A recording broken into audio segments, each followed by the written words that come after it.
last week we discussed at length the first rabbi of Burlington, Rabbi Yisrael Rosenberg. This week we're going to discuss one of the, as I said last week, in the beginning of Burlington's history, there were three rabbis that were rabbis that were the rabbis of the whole of Burlington. The first one was Rabbi Yisrael Rosenberg that we spoke about last week. Then there was a rabbi named Rabbi Yaakov Goodman. He was a rabbi here only for roughly 6 months. He passed away in the middle of prayer. He's buried on Patchen Road. And then there was a Rabbi Tzvi Chaim Pupkin.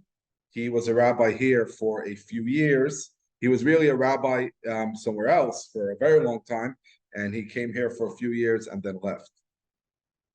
After that, as we discussed, Ave Tzedek hired their shochet, Rabbi Harris, and I did not know his Hebrew name until I was in Maine for Shabbos, and I opened up a book there, and there it was, his Hebrew name, Rabbi Tzvi Sachs, and he was a shochet, and he did a lot of other things in Burlington, and eventually he was hired roughly 20 years later to be the rabbi of Ove Tzedek.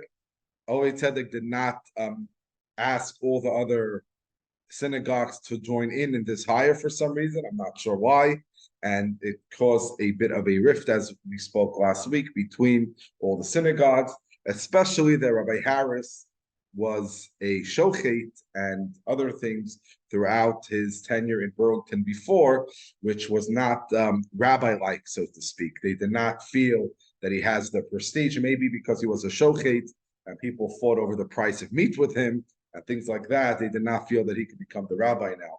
Also, I don't think he was in the caliber of all the other rabbis that were here in learning-wise, etc. Part of the complaint was also that he was already 20 years not in the rabbinate, and you lose your touch, so to speak, of learning, etc. So therefore, when they hired Rabbi Sachs, Chaye Adam hired a rabbi, Rabbi Yechiel Gerelik. He passed away maybe a year after. His son took over a little bit, and eventually they hired Rabbi Meskin. But Ave Tzedek in 1925 hired Rabbi Klavan, which will be the topic of today's class. Rabbi Klavan was just a little bit of background before we go into the details, was a very, very prestigious rabbi and a very known person throughout the Jewish world. He came from Europe. He was the student of Reb Baruch Ber, and Reb Baruch Ber was the student of Reb Chaim Brisker. Reb Chaim Brisker was one of the most famous rabbis in the last century. He authored a book, Reb Chaim al Rambam. He created a methodology to learn Talmud. In every yeshiva that you'll go to, you'll see his books, and you'll see that his style, his methodology is studied and used. Reb Baruch Ber was the foremost student of Reb Chaim of Brisk. And Rabbi Klavan was a prized student of Reb Baruch Ber. They wrote extensively between one and another, as we'll soon see. This is a picture of Rabbi Klavan. There are not so many pictures available on the internet, but here's one of them. Rabbi Klavan was born in 1884, Tafresh Mem Dalet, in a place called Yanchik. And as customary in those days, you got your last name based on the town that you came from. So in yeshiva, Rabbi Klavan was called Shaya Yanchiker, based on this town Yanchik that he came from. Rabbi Klavan studied in a few places before he ended up in Slobodka. Slobodka was next to Kovna. There were two great yeshivas, great places to study Torah in Slobodka, which was next to Kovna, as we said. And Rabbi Baruch Ber was one was the Rosh Yeshiva in one of the schools. There was another yeshiva that had a different Rosh Yeshiva, and there one of the famous people were I think Reb Alter.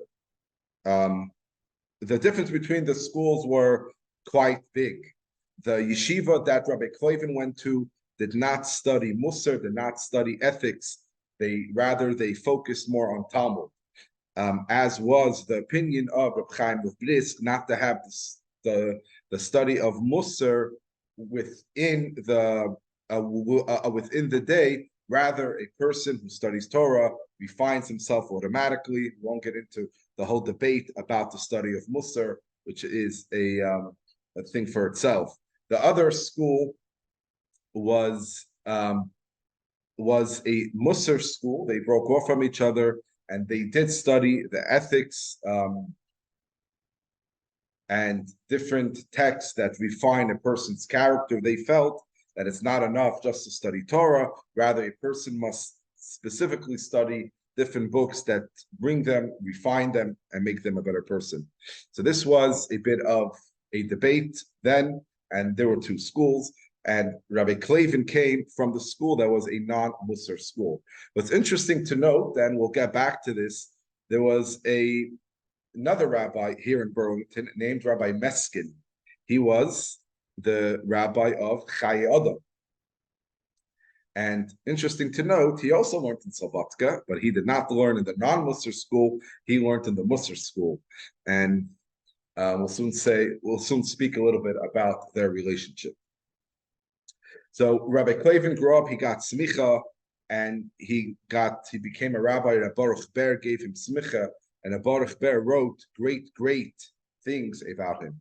Eventually, he became a rabbi in a few different cities within Lithuania, but unfortunately, it did not work out for him, and he needed to go to America. We find that the reason why he went to America is found in a book of his. Rabbi Meskin wrote down a lot of his Torah that he studied, and they're all printed in a book called Shailos Utshuvas Divrei Yehoshua, the Responses of Yehoshua. And in the end of it, there are different letters that were written to him for coming to America in general. When a rabbi came to America, you did not just show up in America. Plenty of people showed up to America. You came with a bunch of letters in your hand that you're a rabbi, you're maybe a great rabbi, and someone should hire you. You had to come with some type of evidence of who you are. So in this letter that was written in Tafresh Peidal in 1924, shortly before he became rabbi in Ovid Tzedek, it was written by a person named Rabbi Chaim of Telz. Here he writes that in truth is the fact that you're going to America makes me very sad. And he writes like this: Ki eicho yovinu anshe ircha lohikir es erkecha v'litin l'cha kidei michiyascha. How could it be that the people in your city did not hold you in high regard and give you enough of a livelihood that you do not need to travel far away in order to make a living? But he says, but the truth is, it might not be their fault. It's hard times. It's after the First World War, and everything. And even Rabbi Klavan did not stay in the town where he was when he was rabbi by the First World War. Rather, he traveled somewhere else like everyone else, got displaced. And therefore, it's understood why the Balabatim, the people of the town, did not have enough money to support him. In general, just a word about First World War. So in Jewish history, the Second World War really diminished the Jewish souls, the numbers of the Jewish people. The First World War really destroyed the infrastructure of the Jewish people. The Jewish people had different towns and different rabbis in different places for years and years, hundreds of years before. The First World War really uprooted almost every single community and transformed the way the Jewish people look, their synagogues, their rabbis. Most people did not stay in the town. They had to move towns, and they really created, as it's called, a big churban, a big challenge not specifically for the body of the Jewish person, but for the soul of the Jewish person. It was hard. It was very hard times. Everyone had to travel. There was no authority because there was a rabbi that was hired and ran the town for many years, and his father before him really was uprooted, and everyone lived in different places. So after Rabbi Klavan comes to America, Rabbi Klavan moves to Burlington, Vermont. It's interesting to note that for some reason in his biography, in the beginning of his book, he says he was hired by Rabbi Tzedek, but eventually he became the rabbi of Burlington. I have yet to find a source for that. The only source for that is in his own book, in his biography that someone wrote. It does not seem like that is true because Rabbi Meskin, which was also a great Torah scholar and authored over 10 books, let's say 10 Sfarim, was the rabbi in Chaye Adam. It does not seem like Rabbi Klavan was the leader of Burlington. Rather, he was the leader of the synagogue that hired him. Unless I'm missing something, but I've not seen so far any evidence for that. Rabbi Klavan moves to Burlington, and it says that he was known to speak softly to people and really connect to people, and even people that were not religious then or were a little bit moving away from religious life. He had a way of speaking to them and connecting to them and creating a nice atmosphere with them. What's interesting to note is Rabbi Klavan, because he saw what is going on within the Jewish community here in Burlington, he hired a private tutor to teach him English. And according to the book of Maury Samuelson, he was the first rabbi to preach in English from the pulpit. I am curious about that because it seems like Rabbi Rosenberg probably also knew English as well, but maybe Rabbi Klavan was the first one to give a drasha, a speech in English. I don't think this was a regular thing I think a controversy about Yiddish speeches started in the 50s, I think when Rabbi Wall was here. I think it was a big deal that he spoke in English. But it seems like Rabbi Klavan tried his best to incorporate some English in order for other people to understand what he says. Rabbi Klavan was in Burlington for 11 years, and not too much is written about this. It's interesting. You look around, you don't really find lots of writings or anything about his time in Burlington. But after Burlington, he went to Washington, D.C., became a rabbi in Washington, and there he's very known. He was involved in many, many communal things. The Vad Hatzalah, the fund to save the Jewish people from Europe, he was greatly involved in that. When he left, it's interesting to note how he ended up leaving Burlington. In his letters, in the volume that I have in front of me, towards the end of his tenure here, he continuously asks any rabbi he comes in contact with for another job. He was looking for another job, maybe because it was a bigger town. He was looking for a bigger salary. He's not clear. Rabbi Rosenberg, I found why he left Burlington. Someone gave a eulogy on him and said why he left. But Rabbi Klavan, we see that he wanted to leave very, very strongly. And eventually, Rabbi Silver tells him, everyone's looking for jobs. Everyone's a rabbi looking for jobs. I can't really help you. But eventually, Rabbi Klavan was in Washington for a personal matter, and their rabbi passed away a few weeks earlier. They asked him to give some classes. They liked him, and he became the rabbi of Washington. When he went to Washington, he was known to say that there are two things that he needs to do in Washington in order to feel successful. One thing is to build a mikvah. Another thing is to build a Hebrew day school. He eventually did build a mikvah. He did build a mikveh in Washington. The mikveh was in disrepair, and he fixed it up and did that. And then he went on to his next task of building a Jewish day school. Now, a Jewish day school was a very controversial topic in those days, and in later times as well. We know that now almost every single place where there are lots of Jews, there's a Jewish day school. Burlington as well is blessed with a Jewish day school, Tamim Academy, that was established 3 years ago. We're entering our 4th year of a Jewish day school. But in those days, there was no Jewish day school in Burlington. There was a Talmud Torah, where everyone went from Sunday or Monday, from Sunday to Thursday, and they learned for 2 hours after school, tired, wiped out of the day. Nonetheless, they learned that they went to study in the Talmud Torah. It does not seem that it was efficient, or it gave a Jewish education enough for someone, for example, to go to yeshiva after. I know that my wife's grandfather, Shmuel Isaac Popak, will soon speak about an interesting story between his father and Rabbi Klavan, but he came to Burlington to live for, I think, 6 months in order to attend the Talmud Torah. And eventually he left and he went to Boston to go to the day school that they had there. They did not feel that it's hard to teach children how to read Hebrew, how to understand Hebrew, how to learn the Chumash, and how to learn Mishnayos, and how to learn Talmud, all after a full day's work in public school. But Rabbi Klavan came to Washington, D.C., and he wanted to establish a day school, and there was lots of opposition to him.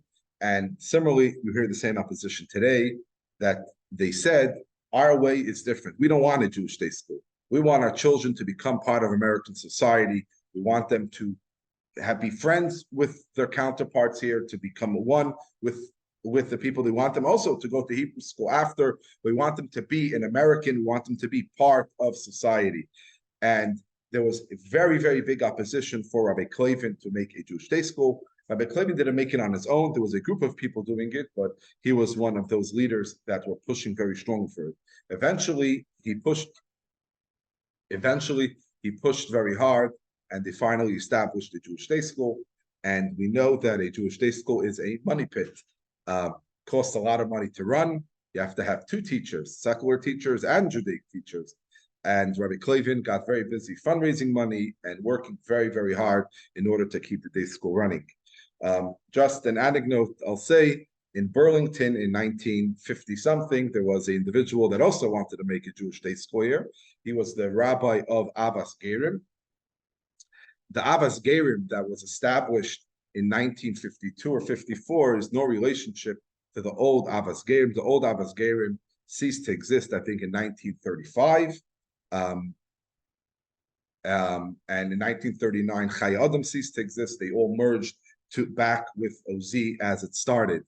But after OZ moved up the hill, a group of people branched off and called their synagogue Avas Gerim, and they were in the old red building in Archibald Street. So there was a rabbi that came in the 50s and he wanted to create a Jewish day school. He called Torah Masorah, which has a branch of Jewish day schools, and he was strict. And my father-in-law told me that the son of this rabbi told him that the people here in Burlington, the rabbi in Burlington and the people in Burlington were very, very opposed to such a thing, and they warned him that if he tries to build a Jewish day school, they'll fight him, and they really do not want it. They want the children to go to public school and then eventually and then go to Hebrew school and not be, so to speak, separate from the rest of the children in Burlington. Rabbi Klavan obviously did not feel that way. He felt that in order to have children that know the Chumash, know the Mishnayos, and know all the Jewish texts and able to read Jewish texts like their grandfathers and great-grandfathers, they need more of an immersive Jewish education, and therefore he opened up a day school in Washington. It's called Hebrew Academy. And Rabbi Klavan in Washington, D.C. also worked very hard for the keeping for Shabbos, for people to celebrate Shabbos and to keep Shabbos in the proper way. There was a group of bakers that were open on Shabbos, and Rabbi Klavan went from baker to baker to convince them to close their bakery on Shabbos. The problem was they all said, we're ready to do that if our biggest competition also closes on Shabbos. So Rabbi Klavan went to the big bakery and tried to convince the big bakery to close on Shabbos. Unfortunately, it did not work. The big bakery stayed open on Shabbos, and all the bakeries stayed open on Shabbos. Unfortunately, Rabbi Klavan pushed very hard for that. It was interesting to note that in Burlington itself, just a bit of a picture about the history, there was a woman on a porch that saw a man bring his horse into the town on Shabbos. A lot of the Jewish people were peddlers, and when they came Friday, it was evening, they parked their horses on the outskirts of town. It says no one had the audacity to march their horse into Burlington. There was one individual that got the audacity to do that, and the woman fainted. For she never saw a Jew bring a horse on the holy day of Shabbos into Burlington. Just gives a bit of a picture about the people then.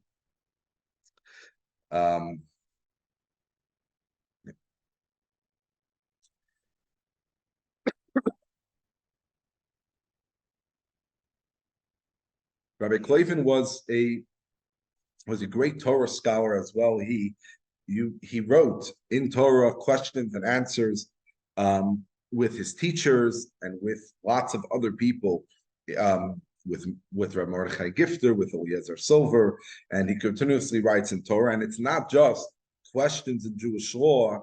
He literally writes very deep Talmudic discussions. He goes into in his letters. Very hard to follow. You have to really open up a lot of parts of the Talmud to really understand what he's saying. We're going to discuss a few responsas from Rabbi Klavan that he wrote pertaining to Burlington, and I think it opens up a fascinating window in the history of Burlington. But before then, just a interesting anecdote. There was a rabbi here in Burlington. His name was Rabbi David Herman. He was a rabbi in Burlington in the 40s. It eludes my mind if he was the last of the rabbis before Rabbi Wall or the second to the last, but his name was Rabbi David Herman. How did he get to Burlington? How did he get to America?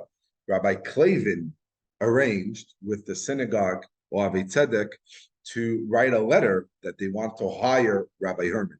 The way to get to America in the late 30s, you had to show proof. You had to have a reason why you're coming to America. Unfortunately, America did not let lots of Jewish people come, and lots of people died because of that. So Rabbi Klavan was friends with a rabbi called Rabbi David Lifshitz, and he got Ohavei Tzedek to invite Rabbi Lifshitz to become the rabbi of Ohavei Tzedek. And even though Rabbi Herman was the rabbi, but they invited Rabbi Lifshitz to be the rabbi in order for Rabbi Lifshitz to get to America. And here is a letter that Rabbi Klavan, that Rabbi Klavan is writing to Rabbi Lifshitz. He writes like this: for sure, they told you that Rabbi Herman was very influential in getting you to America and to becoming the rabbi, so to speak, in Burlington. This was before he became the official rabbi, but he was being hired, so he had sway with them, so he invited them in. And therefore, you should thank him for this. And he says that I also had a part in it. They trusted me because I was the rabbi before, but nonetheless, you should give a thank you to Rabbi Herman. What's interesting to note is like this. I found in some obscure book a story. The story goes that Rabbi Lifshitz felt that, it's not honest. He was invited to become the rabbi in Burlington, and that's how he came to America, but it's not true. It's a lie. because he was never planning on becoming the rabbi in Burlington. They just did it to save his life. But he felt there's untruth here. So what did Rabbi Lifshitz do? Rabbi Lifshitz came to Burlington and he gave a sermon here for quite a few weeks. He gave the sermon on Shabbos and Avei Tzedek in order to fulfill the obligation of being a rabbi in Burlington, and thus him coming to America won't be with a lie. Quite interesting. I'm not sure there's a problem of lying in that circumstances of saving yourself, but he felt maybe a little different, and that's what he did. So yeah, so here it says I heard from Rabbi David Lifshitz that he said that he was saved because he got a visa from Rabbi Klavan, and in order to that, they, so to speak, gave him a rabbi position in Burlington, in Vermont, in the place where he was the rabbi, and that there shouldn't be a shemetz shel sheker. He traveled from New York to Burlington for a few months here, it says, in order to give the sermons that it should not look like a lie. This is a picture of Reb Baruch Ber. He looks very intense. There are pictures of him smiling. I just could not download them. Here's Reb Baruch Ber talking. The one that he's talking to on the left is Rabbi Shimon Shkop. Rabbi Shimon Shkop was also a student of Reb Chaim Brisk, a very known Talmudist, and he was in Burlington for one Shabbos, like we spoke last week. Rabbi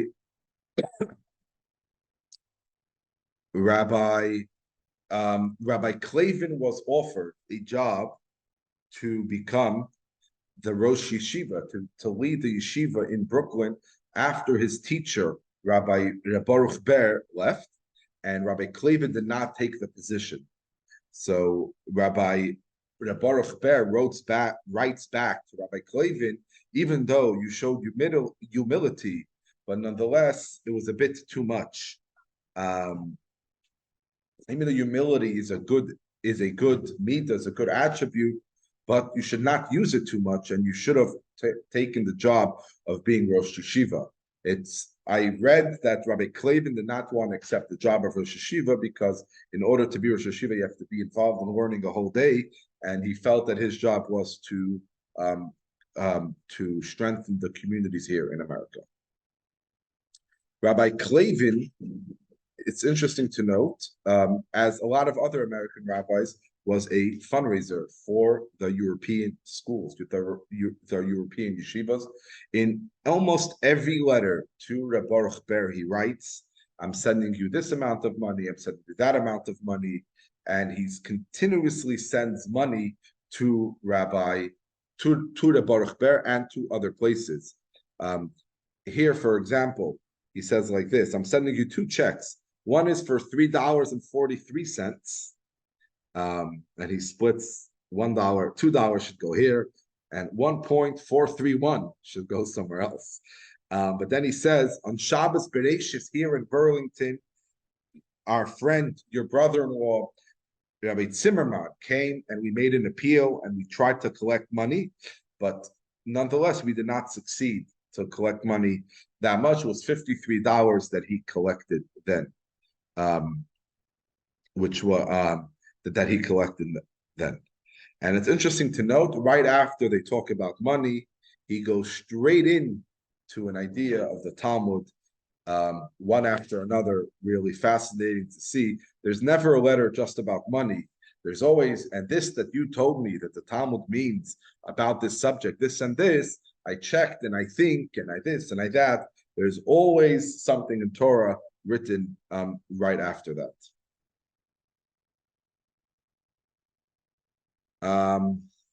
I found a speech that Rabbi Klavan gave in Burlington, Vermont.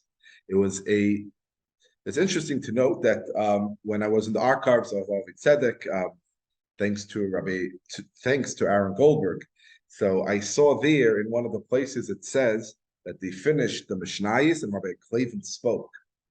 I found in one of the Hebrew books It says a drasha, a speech that Rabbi Klavan gave when they finished Seder Zroyim, when they finished part of the Mishnah. And it says there what Rabbi Klavan spoke. I'll say it in short. It's quite a little complicated, but the point is that there's an individual that is male and female. It's called adroginus. He has signs of being a male, signs of being a female. So there's a halachic question: what is this person, a male or a female?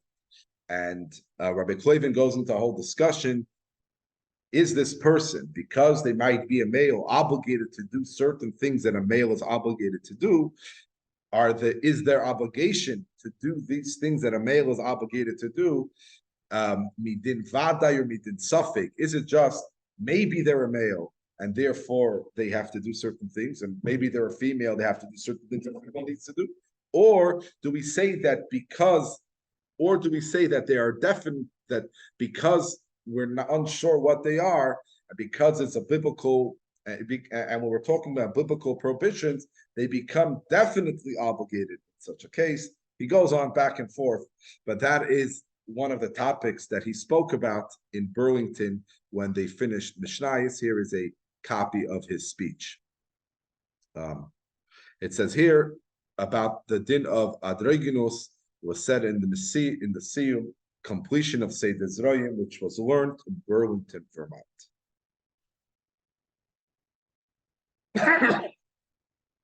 Fine.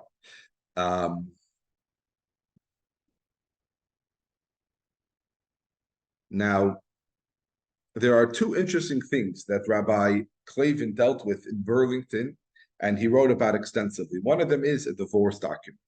Rabbi Klavan says that there was never a divorce document written up by a rabbi in Burlington until he was there. This he wrote in 1931. He did not find any divorce document written in Burlington. And he asks a rabbi, Rabbi Tzvi Pupkin. Rabbi Tzvi Pupkin was the rabbi in New Bedford for roughly 30 years, but he had a small amount of time that he became the rabbi in Burlington, Vermont. Interesting to note, I found Rabbi Pupkin and Rabbi Rosenberg were quite good friends. Rabbi Rosenberg was the first rabbi in Burlington. Rabbi Pupkin was the third rabbi of Burlington, and they wrote to each other in matters of the Talmud, answering each other back and forth. He was a rabbi of New Bedford, and Rabbi Klavan asks him that I have a question. In our town, Burlington, there's no tradition of how to write a divorce document. And we never heard of a rabbi write a divorce document here in Burlington. And I need to know, why was there not a divorce document written in Burlington? Was it because no one got divorced in Burlington for the past 50 years? Maybe. Or was there another reason? And he does not know. It's interesting to note that in Maury Samuelson's book, he writes that in 1900, the year 1900, he found a record of a Jewish divorce in the courts. So I don't know what that means. Maybe it was just in the courts, but not a halachic divorce. I don't know. But this is what Rabbi Klavan asks. What always bothered me about this letter was a bit of politics here. What's interesting is that Rabbi Klavan had a very great rabbi in a neighboring synagogue, Chaya Adam. And there's no mention of this rabbi in this letter. And it's quite interesting because Rabbi Meskin was a great rabbi, dealt with many, many questions pertaining to Jewish law, but nonetheless, he does not ask him anything and does not seem to quote him once. Rather, he is asking Rabbi Pupkin, which was a rabbi here in the past. I just found that interesting. Officially, they were friends. In the book History of Burlington, Maury Samuelson writes that Rabbi Klavan and Rabbi Meskin should take Shabbos walks together. And he assumed they were talking about the Talmud. Who knows? Maybe they were talking about the congregants, but he assumes they were talking about the Talmud. So here he writes like this. He says that the big question about writing a divorce document is like this. In general, a divorce document needs to be written exact, and you have to write the names of the individuals getting divorced precisely. You also have to write the place where you're doing the divorce. You have to write it precisely as well. And therefore, the big question was, how do you spell the city of Burlington? Do you spell Burlington with Bays Vav Resh, Burlington, or do you spell it with Bays Aleph Resh, Burlington? This was a question that bothered Rabbi Klavan, and there is great ramifications in Jewish law pertaining to such a question. For if you write it wrong, it could be a big problem. I translated the letter. I'm not a great translator, so bear with me.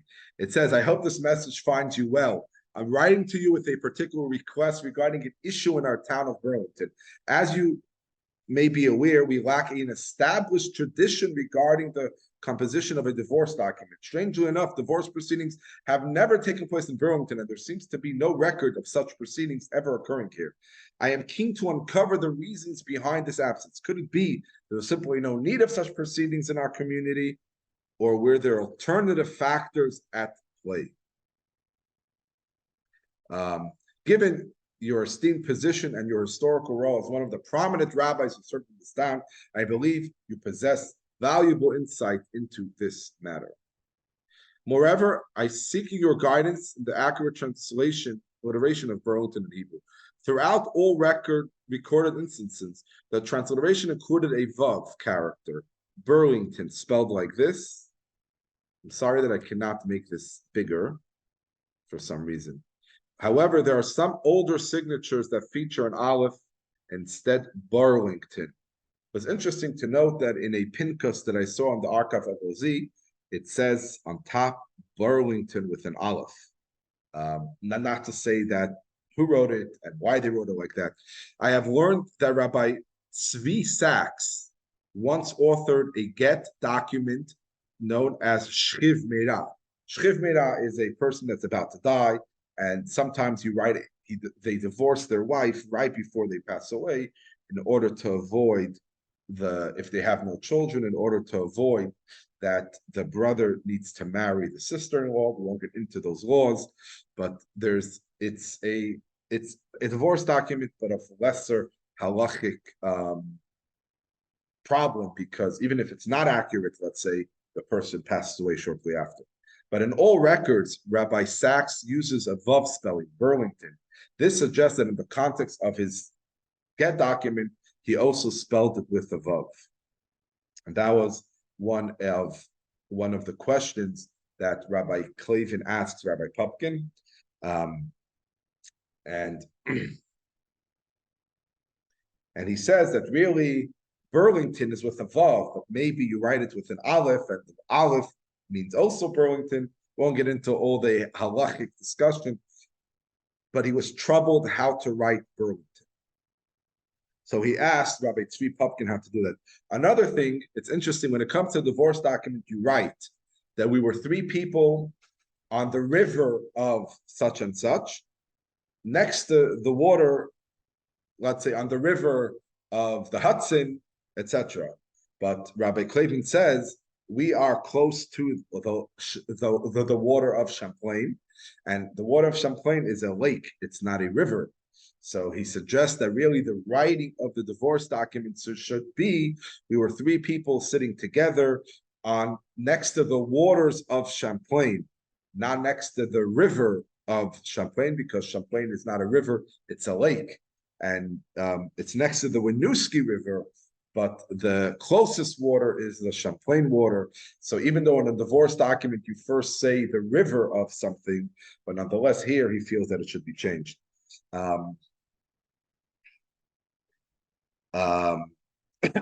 Because the lake is bigger than the river, you have to first mention the lake, then the river. So he suggests that it should be done like that. He says the reason why this is such a big question about how to spell Burlington is because the person I'm writing the divorce for is wealthy and he does not want to travel.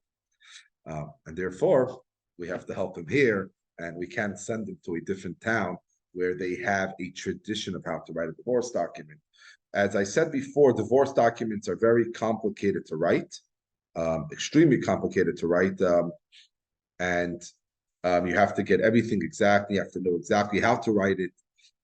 and it is a complicated proceeding. Usually there's an expert on divorce documents. You usually don't go to any rabbi to write a divorce document, the same way you don't go to any doctor to get a heart transplant. You go to a specialist. So too, there's certain rabbis that specialize in gittin, and they know how to write it, how to write every name. You have to also write the names correct. And some people don't have Hebrew names, they have American names. And Rabbi Klavan deals a lot of his responses to do with these American names, how to write them. So he was concerned about how to write Burlington. What's interesting to note is probably of no significance, but I find it cute anyways.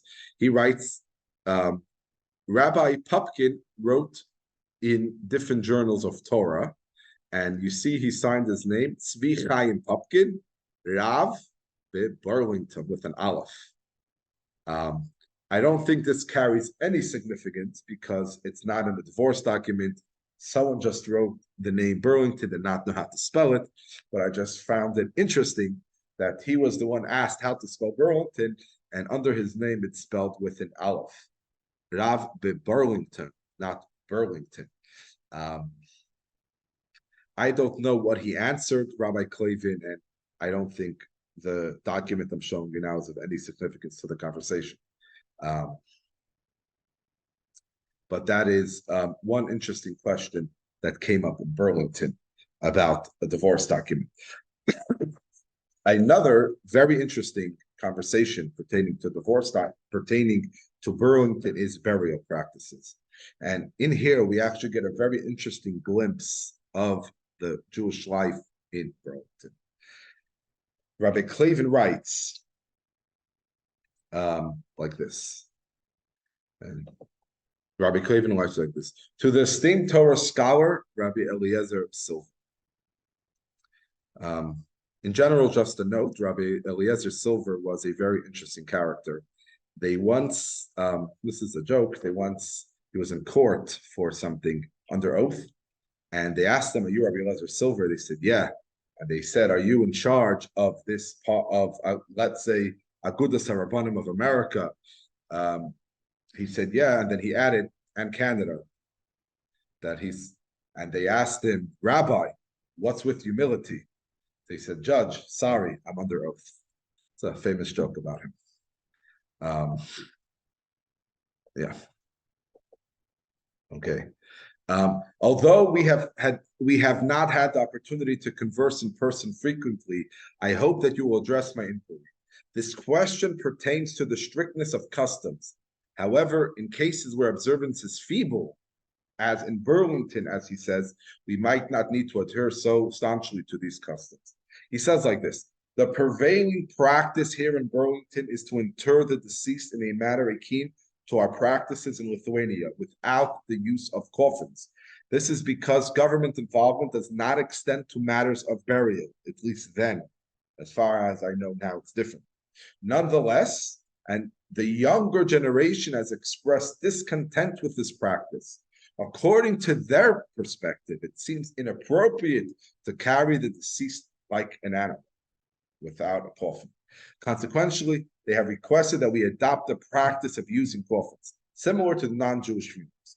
Of course, they intend to foray to make holes in the bottom of the coffin, ensuring compliance with the obligation to bury the deceased directly in the earth.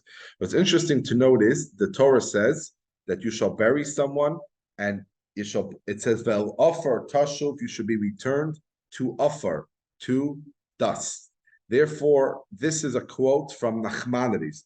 Nachmanides says, in the Tzava of Rabbi Yehuda, he says, don't put too many clothing on me, and let my coffin have holes, meaning take away the bottom part of the coffin and put me on the earth, meaning the coffin should only have three sides, because kvuras karka mitzvahi, because burying someone on the earth, it is a mitzvah. And it's not because Eretz Yisrael is holy, but rather even in exile in Chutz La'aretz, it is the same thing. You shall return to the dust.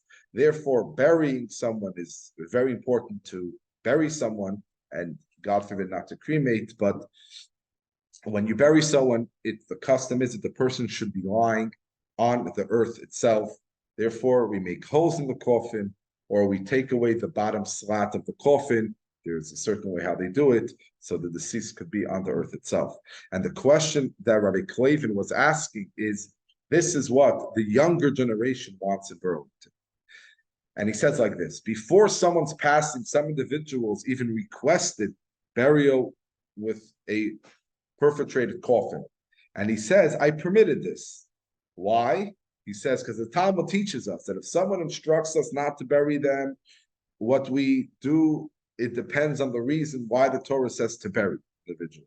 If the reason for the burial is to avoid dishonor, we do not heed their wishes and we need to bury someone. If someone says, don't bury me, leave me lying, so we say, no, we do not heed his or her request, because the Torah says you have to bury someone to avoid a disgrace, and it's a dishonor and disgrace to be left like that. However, if the reason is for atonement, we do not need to bury the person because we don't impose atonement itself.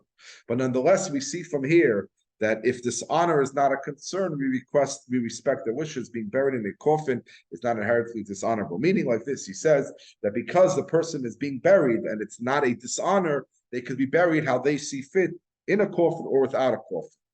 But he says, nonetheless, and here's some Burlington politics, a recent meeting took place without consulting me, and the truth is, against the rabbi's wishes. People met against the rabbi's wishes, and during the meeting, a proposal was discussed suggesting that every family should be able to decide whether to use a coffin for burial or not. And which means that the prevailing custom to bury with a coffin should not be the prevailing custom. Rather, everyone could decide what they would like to do. And he says the participants seem to misconstrue the distinction between respecting the desires of the deceased and establishing a new policy. Meaning like this: if someone asks clearly, I want to be buried in a coffin, so you listen to the deceased because it says it's a mitzvah to listen to the deceased the way they want to be buried, as long as it's not particularly against Jewish law. Burying someone in a coffin with holes is not against Jewish law, it was against the custom. Rabbi Klavan felt to change the prevailing custom and to start burying in coffins is a much greater thing. And the question really is, can you change the custom of burial in a place?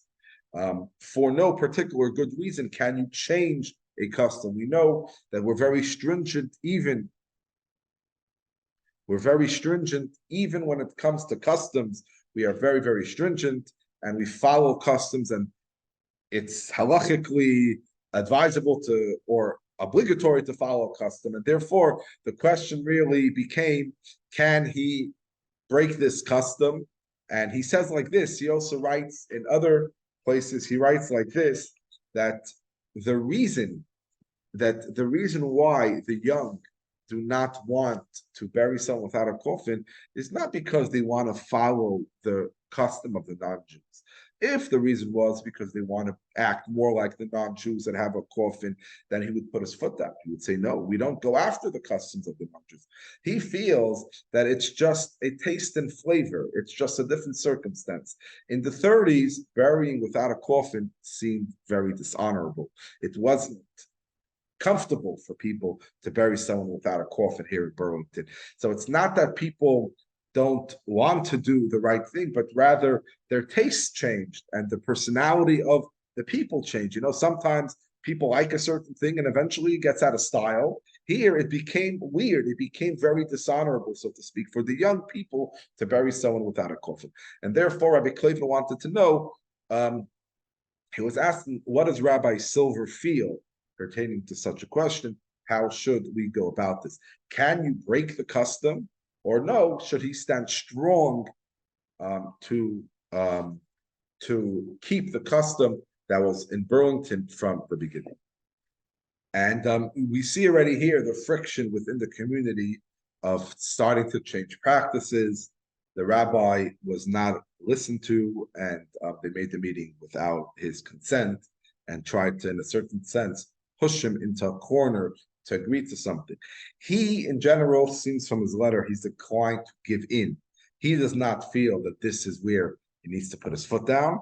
He feels that even though keeping a custom is very important, as he writes in the beginning of a letter, where people's observance is not strong, he doesn't feel that this is the place to put his foot down. I don't know what Rabbi Silver answered him. What I do know is the custom now is to bury with a coffin. I'm not sure particularly when that changed.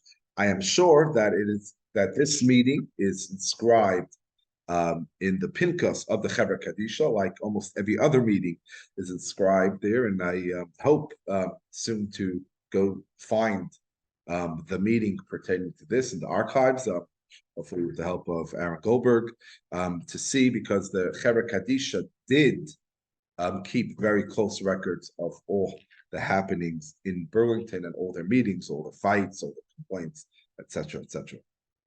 Another interesting thing that Rabbi Klavan dealt with is may a Jew be buried in the Arlington Cemetery, where all the soldiers are buried. We know that in Jewish tradition we bury our deceased in a Jewish cemetery where only Jews are buried. That's been the custom for always, that people that were part of the Jewish faith try to be buried in the company of their fellow Jewish people. And the question here pertaining was, I guess there was a soldier and he wanted to be buried with all the honors in the Arlington Cemetery. And he asked Rabbi Klavan, and he passed away, unfortunately, young. And Rabbi Klavan was asked what he should do.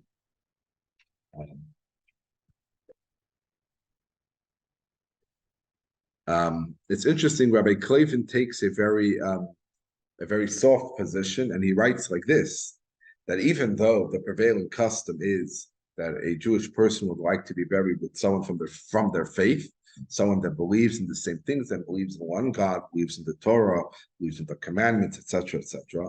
But nonetheless, if a person wants to forgo and does not want to keep that honor, so to speak, and wants to be buried next to someone else, really, it's on them, so to speak, meaning that he's not going to say, you're not allowed to do that. You shouldn't do that. You shouldn't want to do that. But if someone wants to do that, they seemingly can go on their own to do that. And he writes like this,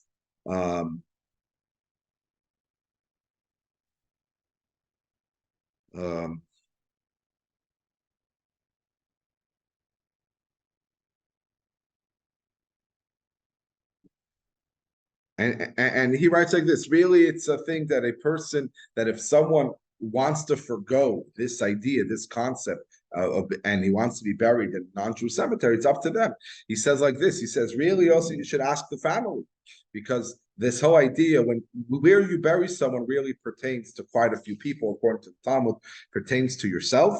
It pertains also to your family. There's something called kvoid mishpacha, the honor of the family. He says if the deceased and the family does not care, they don't mind being buried next to someone that's not their faith or whatever it is. So if they want to forgo their honor, that's okay, so to speak. He says it really depends on this concept of that we should not bury a Jewish person next to someone of a different faith. What's the reason? Is it because of the honor of the Jewish person, so to speak, who wants to be together with people that believe in the same thing as him? Or is it a law given in the Talmud without a reason and meaning, and therefore you can't forgo that idea? And he seems to imply that it's really up to the person himself. He doesn't suggest that, obviously. He thinks even if someone did not keep anything of the Jewish faith, nonetheless, the Talmud says, even the sinners of Israel are full of mitzvahs. Every person does plenty of mitzvahs, and therefore every person deserves to be buried in a Jewish cemetery together with people of their own faith. And he feels, but if someone wants to forgo that and wants to forgo their honor, it's on them. One more interesting thing that I don't have too many records of people in Burlington having to do with Rabbi Klavan. Very, very little, unfortunately, is written about that. We just have historical things from his books, as we just see about burial practices. I think it really shows what happened in Burlington in the 30s and the observance level, etc. But I did hear a story, an interesting story. There was a shochet. His name was Rabbi Avram Popak. He is my mother-in-law's grandfather, Rabbi Avram Popak. He was a student in the Lubavitch Yeshiva in Russia, and he came to America in the 30s, maybe 20s or 30s, and he became a shochet in Barry.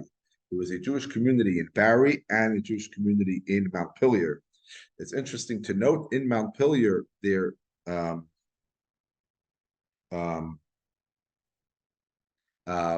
in Montpelier, there's until today, there is Takonas HaKol, meaning there's a document that says all the laws of the congregation.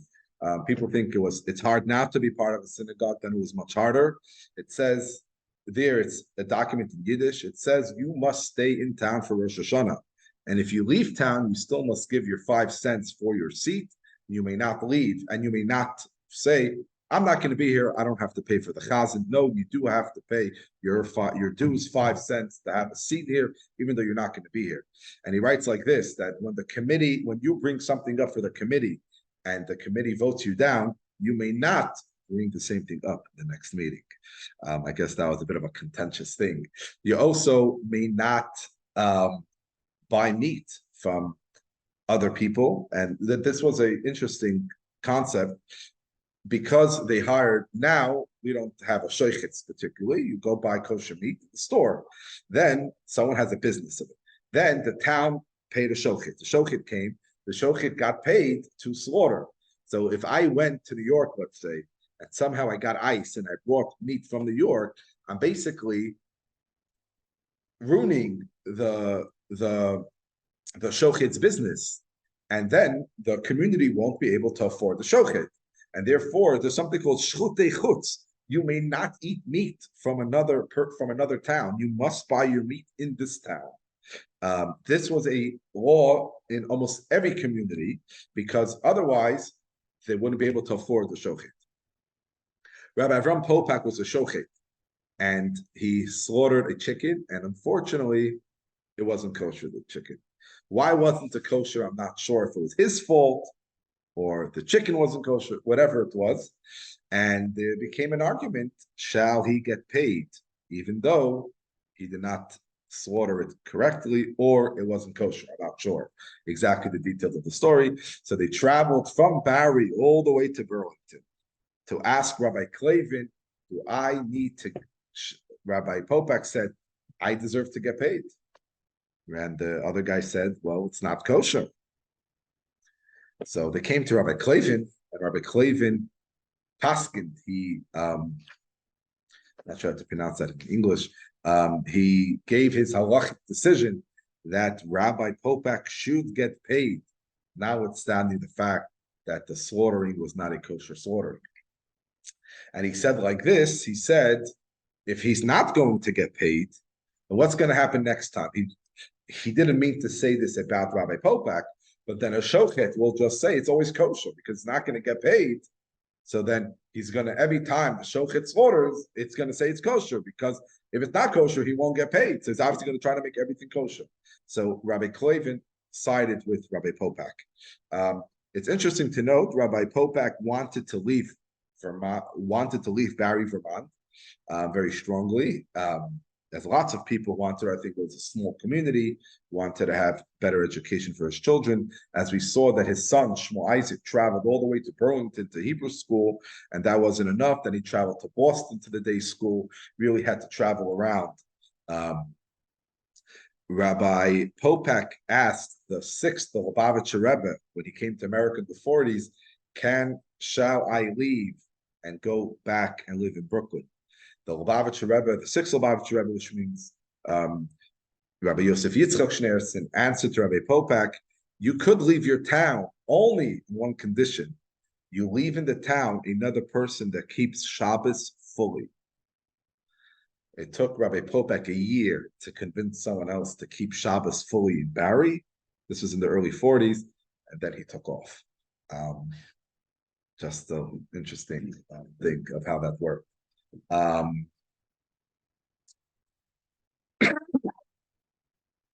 So this is a bit of the responsa of Rabbi Klavan, and literally most of the things would be very hard to understand and grasp because they're not particular specific questions, rather they're in their Talmudic discussions about how to understand different passages of the Talmud, which have nothing to do with Jewish law. I would just add another interesting thing, historic thing that was a big problem in America. What happened was we know that in World War II, in World War II, lots of Jewish people went into the army and traveled overseas.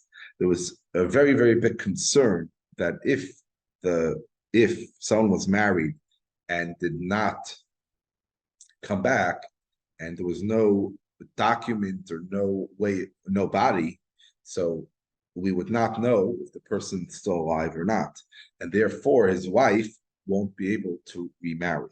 For someone is not allowed to remarry, is not allowed to marry someone else unless, the woman was in America, the husband was someone else. The woman would not be able to marry if she's married.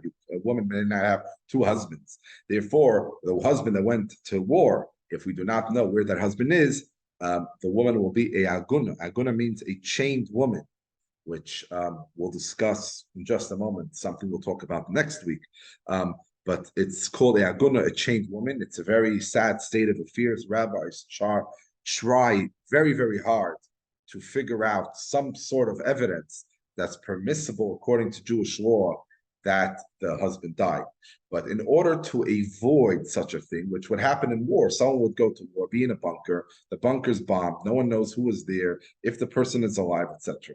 So what they did was, the rabbis in America came up with some type of thing that any person that went to war wrote some sort of divorce document for their husband, for their wives, that would work retroactively. If they don't come back within a year, then the wife is divorced from today. So if the husband's going to war today, he gives his wife a divorce document, and he says, this is a divorce. If you don't see me for a year, this is your divorce. And meaning, so if the husband disappears for a year, the wife has a divorce document that we don't have to rely on the death of the husband to prove the death of the husband. Rabbi Klavan was very, very involved writing such documents and figuring out a halachic way how to write such documents, which is extensively in his works.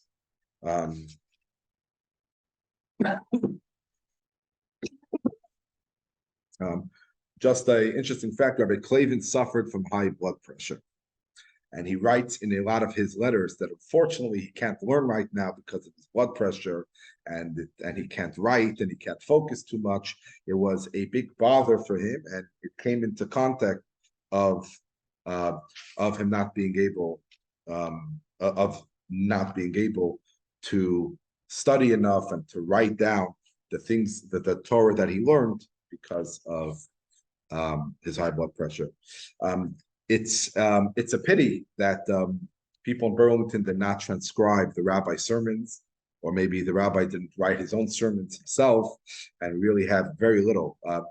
The sermon that I spoke about, the androgynous, that's a male and a female, is a halachic discussion, and that's something that was recorded somehow. We don't really have a lot of other things and a lot of other questions that came up with Rabbi Klavan, and also his relationship with the community, and also why he wanted to leave so badly towards the end of his tenure. Literally in almost every letter, he's begging the rabbis that he's coming in contact with to find him another place to become a rabbi. Washington was a bigger place. Maybe he's looking for a bigger place. Not clear. Rabbi Klavan was buried next to the synagogue in Washington, but after a year, he was moved to Har Menuchos, to Israel, and they eulogized him again a year after his passing, when he did pass away subtly the day of his son's wedding.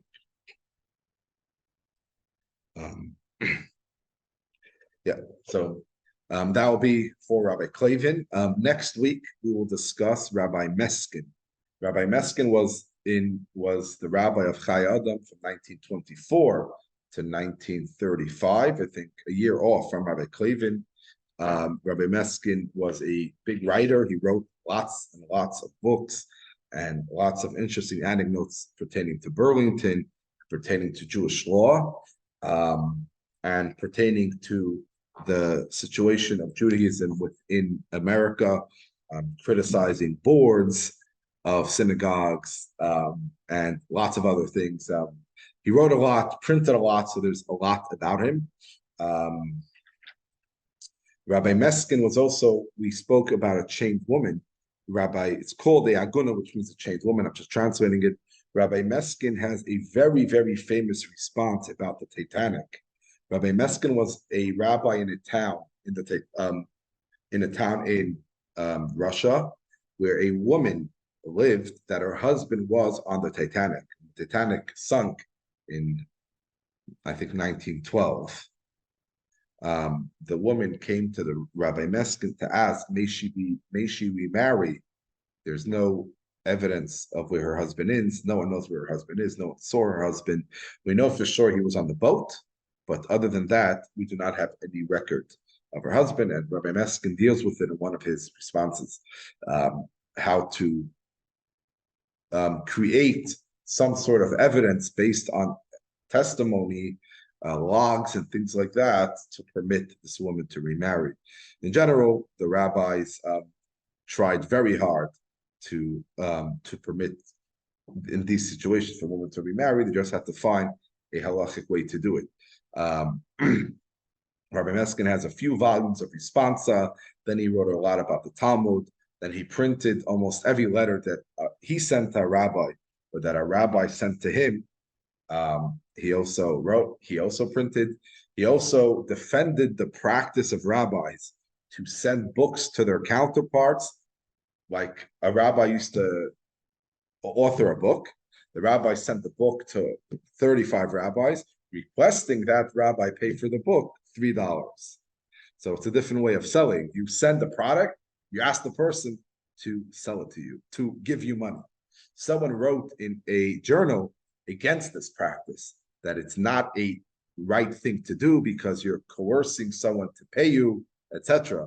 Rabbi Meskin defends the practice of rabbis to do so, as we'll discuss next week. He probably did that himself as well. That was one of the ways how they would make money, or the little money that they made.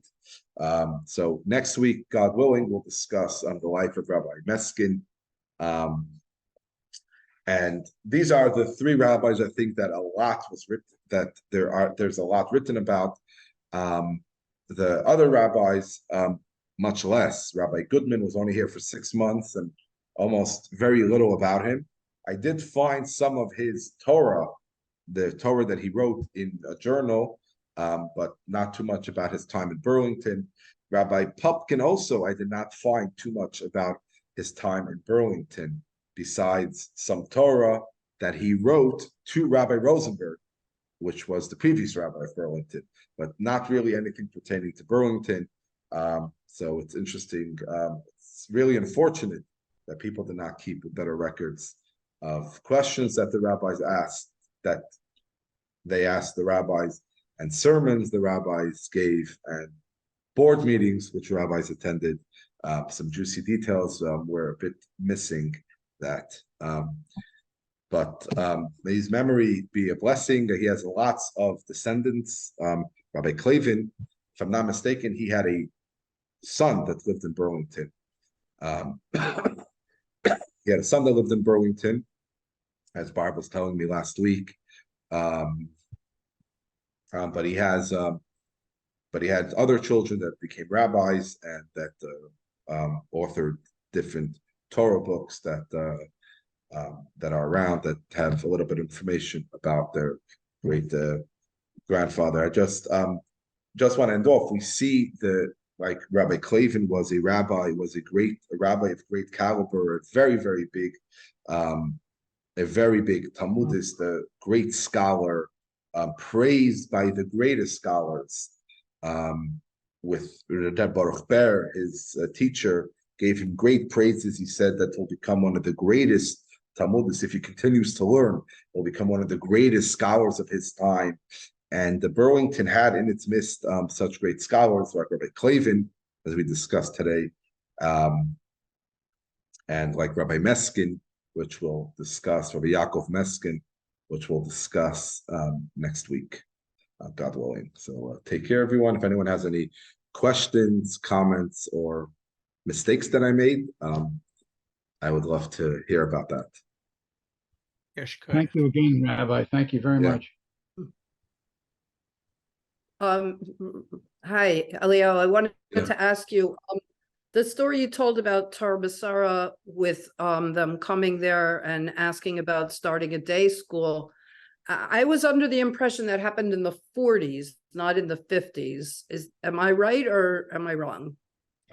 So Torah Masorah didn't come here. The rabbi that came here tried to get Torah Masorah to open up a day school. My father-in-law told me that he heard it from a son of one of the early rabbis of Avas Gerim. But it's very possible that you're right.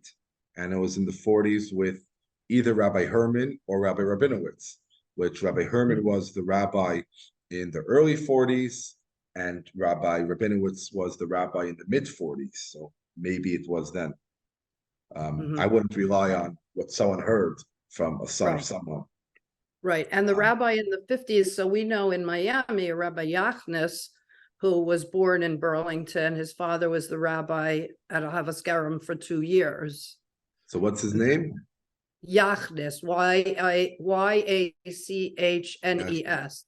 That's interesting. I did not find any record of any rabbi that was only for Avas Gerim. Was he a rabbi in Avas Gerim of the 1906 or later? No. This was in the 50s. Yeah. So my father-in-law heard from him.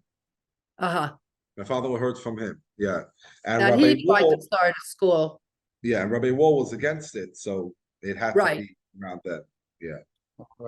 Right. I think that there was discussion more than once about starting a day school there. That'd be my guess. Yeah. I mean, it seems if every rabbi that left Burlington, what they did in their next place was open up a day school, would seem to imply that they probably tried to do that here.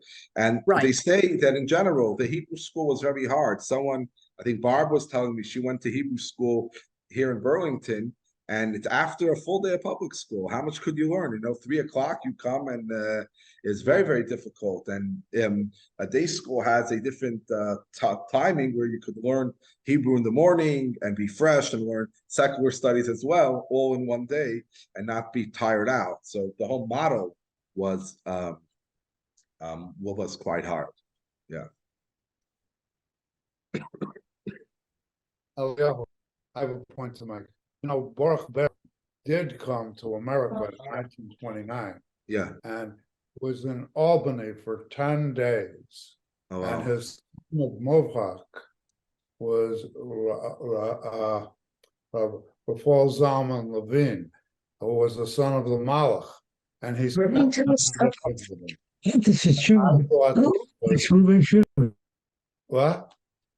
continue. Sorry. What? Go ahead. Oh, okay. And I wanted to say that it used to give a description of him. And his father had been, as you know, the tutor of the 6th Lubavitcher Rebbe. And I know there was some kind of disagreement and falling out.